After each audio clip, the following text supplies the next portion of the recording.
Assalamualaikum warahmatullahi wabarakatuh. Selamat malam.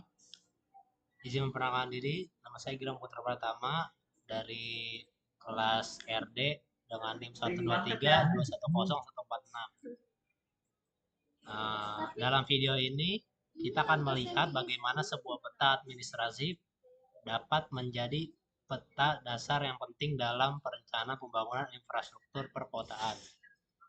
Di sini Kota Cirebon dibagi menjadi 5 kecamatan, yaitu Kecamatan Harjamukti di bagian selatan, lalu Kecamatan Kesambi di Kejaksaan di tengah, lalu Pekalipan di barat laut, dan Lemah Wungkuk di bagian timur laut yang langsung berbatasan dengan Laut Jawa.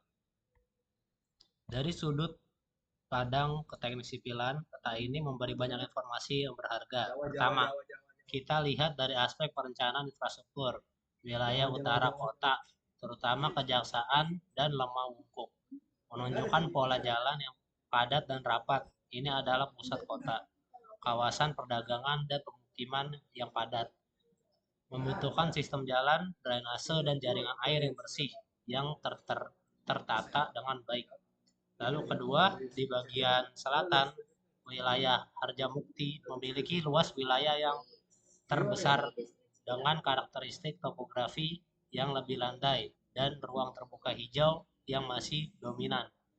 Wilayah ini ideal untuk pengembangan pemukiman baru, infrastruktur pendidikan, dan fasilitas berskala besar seperti terminal atau kawasan industri terpadu.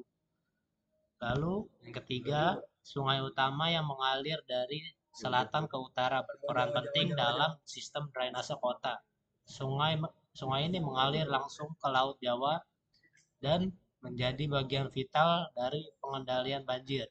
Penataan bantaran sungai dan pembangunan saluran sekunder harus diperhitungkan untuk menjaga fungsi hidrologis kawasan. Lalu yang keempat, dari sisi transportasi terlihat jalan arteri primer dan kolektor utama menghubungkan tiap kecamatan.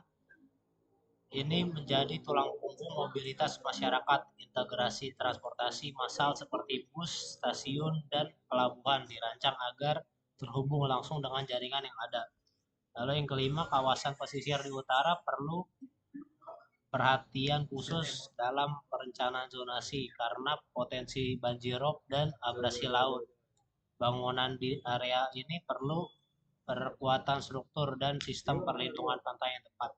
Sebagai penutup, peta ini bukan hanya peta wilayah, tapi juga alat penting bagi para insinyur sipil dan para perencana kota dan pemerintah daerah untuk membangun Cirebon lebih teratur, tangguh, dan berkelanjutan. Terima kasih telah menyaksikan penjelasan peta dari saya. Untuk kurangnya mohon maaf. Wassalamualaikum warahmatullahi wabarakatuh.